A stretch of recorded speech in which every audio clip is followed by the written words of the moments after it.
right, Happy New Year everyone, and welcome to the Teaching Kitchen at Dave's Market in Midtown Cleveland. My name is Juliana Blischak and I'm a registered dietitian with Sodexo at University Hospitals. And I'm Anthony Verona. I'm the culinary director with Sodexo at UH. Awesome. So, did you know that according to the FDA, food makes up the largest category of material in landfills?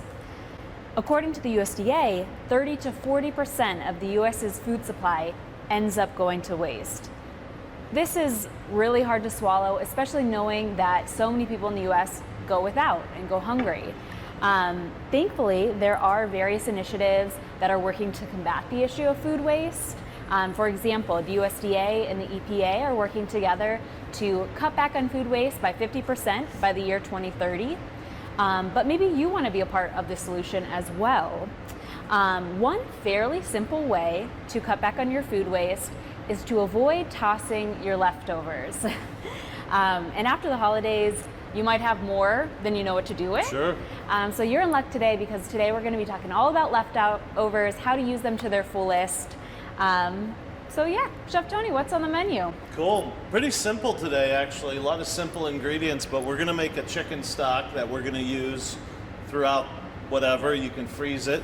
And then we're going to show you how to utilize some of your leftover turkey bones, the meat that's left over, and things like that. So why don't we get started with the chicken stock first? So chicken stock, what is it? Basically, it's a broth, okay? The difference between a stock and a broth would be something that you make with meat and bones. A stock would be just with bones, okay? So really what we're making today is a broth because we used a whole chicken. Okay, first I want to talk about the ingredients. Now, when I was in culinary school, I had a chef tell me, you know, a stock pot's not a garbage can. And through my career before I went to culinary school, chefs would throw everything in the stock pot because they didn't want it to go to waste. So vegetable stock might have had zucchini and eggplant, and it was nasty. So there's a few key components that we got to talk about when it comes to making any type of stock: chicken stock, beef stock, duck stock, whatever it is. Okay, and I want to talk about those. So first of all, parsley. Parsley is a key ingredient. It has a very mild flavor, but when it's combined in a stock, it gives it a very rich and delicious herbaceous flavor. A little bit of fresh thyme. Some chefs may disagree with that, but I put thyme in mine. Bay leaves is very important. Now, bay leaves, again, is like parsley. Doesn't really have a distinctive flavor. You can sometimes find fresh bay leaves. I use the dry. You only need a few per gallon of stock, but the bay leaf adds a lot of flavor as well. If you made a stock without some of these and you're like, oh, it tastes a little different, you're probably going to notice. Black peppercorns, not crushed or anything, just whole black peppercorns. We don't toast them or anything, we just put them straight into there. We never add salt to our stock at all because the stock is going to reduce. We only add salt at the end after we have our flavor, and we're going to season our soup with it. Ground pepper is at the end as well. And then something in French we call mirepoix. That's carrots, onions, and celery. Typically it's going to be 1 part celery, 1 part carrot. 1 part celery, 1 part onion, and 1 part carrot. So, making a stock, it takes hours. So I can't really make it in front of you right here, but I can tell you what I did, and it's really simple, okay? I took a whole chicken. Actually, in this case, I made a double batch. I used 2 whole chickens. I washed them out real good. Make sure you take out that giblet thing. And by the way, you can do this with turkey, chicken, duck, whatever you want. But I took 2 whole chickens. I think the recipe's 1 4 to 5 pound chicken. I added the proper amount of parsley, the thyme, the black peppercorn, the bay leaves, and the mirepoix, okay? I didn't roast it. You can roast all these prior. You can roast the chicken, you can roast the vegetables, and it's just gonna come out a little darker and richer. This one's a little lighter, has more of a yellowy tinge to it. So what I did is I added all the chicken, the herbs, the peppercorns, and the vegetables, and I covered it with cold water. That's really important. You never want to start a stock with hot water. What happens is when you add the hot water, the proteins start coagulating into the chicken, and it makes a cloudy stock. And we're going to talk about how to keep a stock relatively clear, because when at the end of the soup, you don't want it really cloudy, looking like mud. Okay, so I did that, and look, it doesn't matter what kind of pot you have. All right, so if you put a whole chicken in this pot, obviously it's got to fit, or this pot, you only want to add the amount of water just to cover it about a couple inches, okay? If you add too much water, it's going to take too long to cook, too long to reduce, and you won't get a rich stock. So you want to be careful about how much water you add. You can follow a recipe, but again, if you don't use the right stock pot, if you don't use the right stock pot, that could vary because of the width, the diameter, the height. So just remember, add your vegetables, add your chicken, and cover it with water, cold, clean water, just about an inch or two, okay? Then you want to bring it up to a slow boil, simmer. So turn it on high, watch it, don't walk away from it, wait till it comes up to a simmer.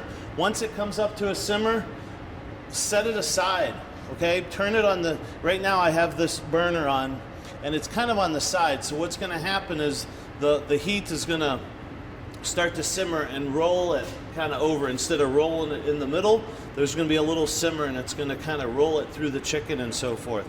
After about an hour, I pull the chicken out. I take the meat off because it's going to be cooked. I let it cool a little bit, obviously. I take the meat off, and this is what I have. And again, this could be the leftover turkey as well, okay? So I took out the chicken, I took the meat out. We can use that for a chicken noodle soup or something else, or we can just keep it and freeze it, use it for chicken teriyaki, chicken whatever. So many things. Yeah, and then we add the bones back in, and we cook it for about 4 to 5 hours, okay?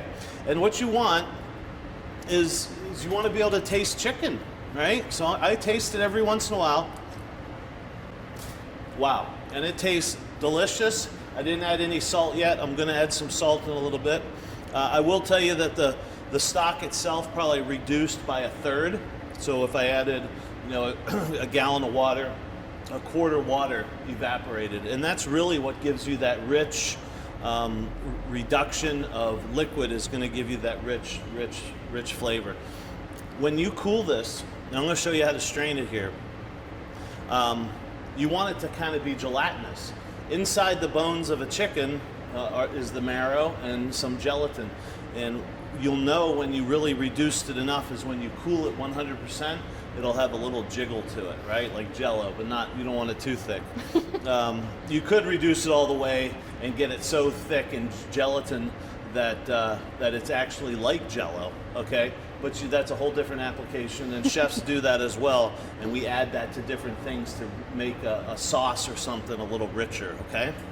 So we're gonna do that. Let me look at my notes. Okay, we talked about putting it back on for 5 hours. So at the end of the cooking process, what I see a lot of people do is take this pot and just dump right through a strainer. What happens is that's going to agitate the vegetables, the bones in there, and it's going to make it kind of cloudy. So I probably have 1.5 gallons, 2 gallons of liquid in here, so I'm not going to do it all, but I just want to show you.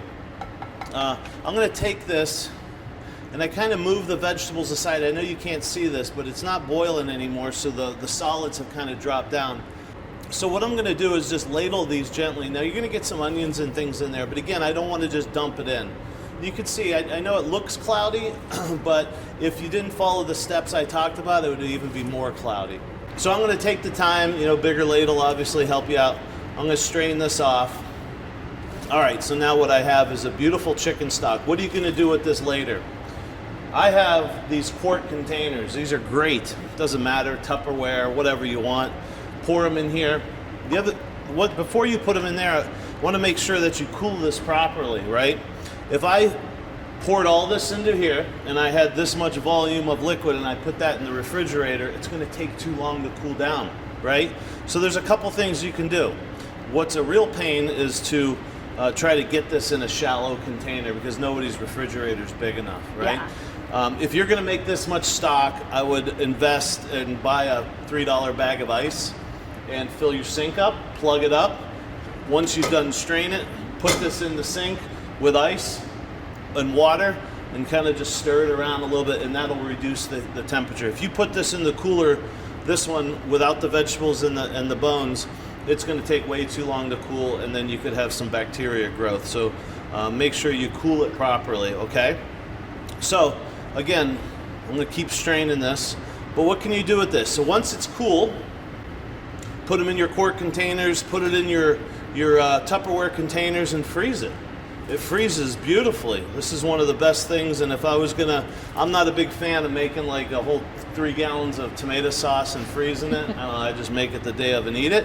But this is something that freezes really, really well. Okay, and look, at the end of Thanksgiving, the next day you do this with a turkey. Maybe you had family come over and you had 2 turkeys. Do this. Cook it just like the way I said it, but you're not gonna have that much meat. Make the broth, make the stock, and then freeze it, and you're going to have it for a long time, and you can use it for soup, sauces, a bunch of different stuff. Okay, so let's put this aside. So now we have our beautiful stock. And actually, once it's out of there, it's relatively clear. Yeah. You know? What I don't see is a lot of specks and cloudiness in there. Okay, so beautiful stock. I can smell it. Can you guys smell it in here?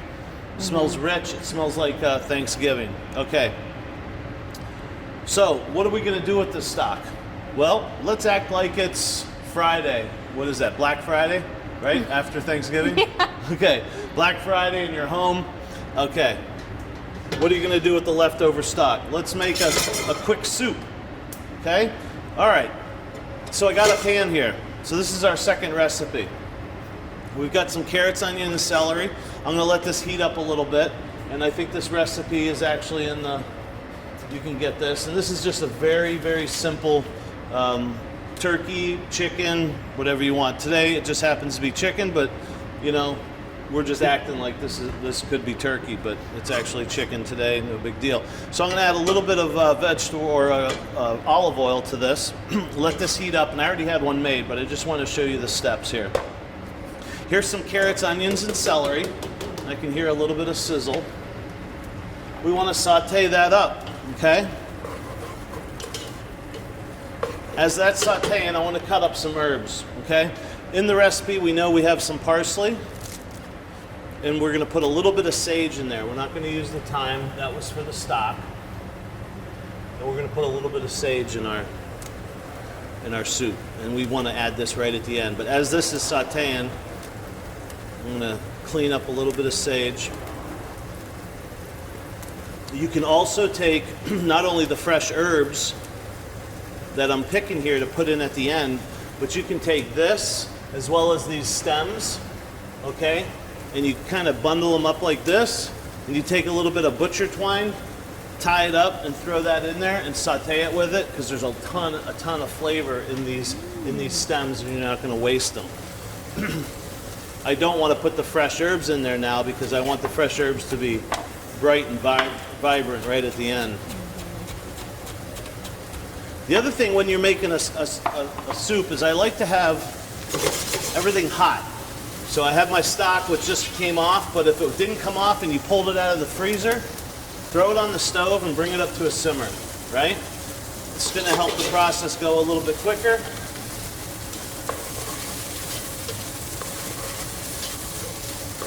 And again, very simple. This soup's going to have some grains in it too. You could use a bunch of different grains. You could use quinoa, you could use farro, you could use barley. Today I just cooked off some brown rice, and we're going to add that in there. I'm going to show you how to plate it up here in just a minute. I do have some, like I said, already going. You kind of want your vegetables to be, somewhat soft. So once you saute them and you see them start to turn a little bit of translucent, then you want to add your stock. And adding your stock, you want to cook this soup for an additional probably 18 to 20 minutes. I mean, I don't know about you, but I like my soup to have a little bit of texture, but I want my vegetables to be somewhat soft. So I'm going to add a little bit of stock, and we're going to cook this down. And if you can see the difference, this has some crunchy vegetables, but this one has nice, soft vegetables in it. Okay, let me finish cutting this up. Anything else to add, Juliana? Sure, yeah. I mean, really what I love about these recipes is that they are simple ways to just make our food go a little further. And especially with homemade stocks and soups, I love that you can be in control of the sodium. Yeah. Because as we know, store-bought stuff it tends to have quite a lot of added sodium. So, if that's something you're watching, you have complete control when you're making it at home on your own.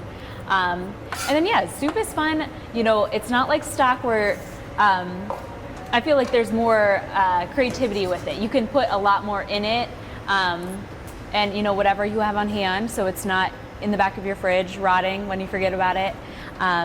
Other ideas too for things to use your leftovers for would be a wrap, a sandwich, a burrito. You could make like a breakfast egg scramble.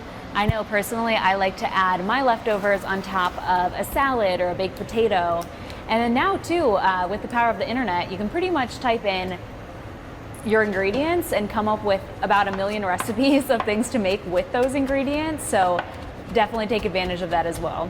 The other thing about the stock is you're going to pay probably $3-4 for one of those Teeny little cartons. Yeah, and this is, with all the scraps and some vegetables, you could probably make it for pennies for the quart, okay? So you're going to save a little bit of money as well. Plus the satisfaction is so much better than I buy those ones in those cartons and it doesn't really even taste like chicken stock. I don't know what it is. I buy that, but and this isn't something you're going to do on a weekday, right? You do this on a weekend, you make a big batch like this, and you got it for a while. All right, I'm going to switch these over. So you want to cook this for about another 18 to 20 minutes, and then what you get is just a nice rich soup. So not only did you make the stock, but you also put it in here and reduced it even more, so it's going to be even richer, okay? At this point, I want to taste my soup,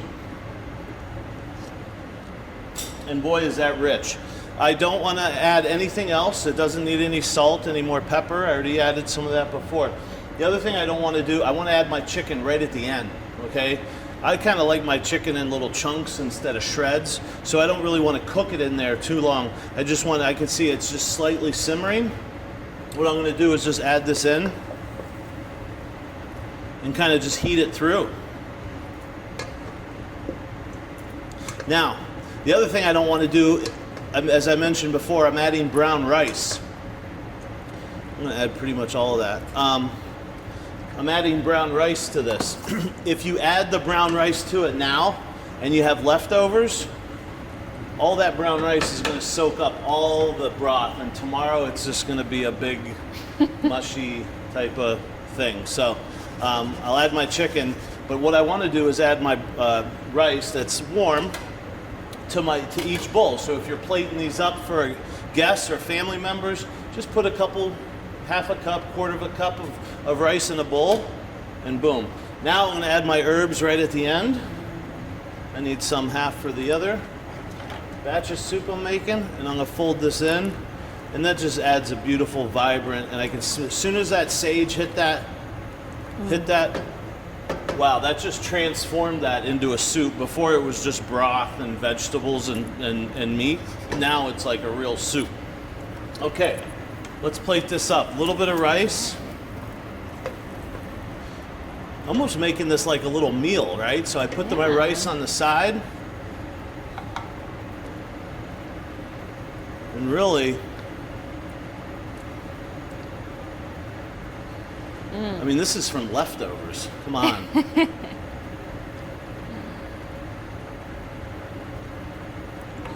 just a little bit more on top. And to me, you talk about winter, sitting on a Saturday afternoon with your family, that's where it's at right there. I agree.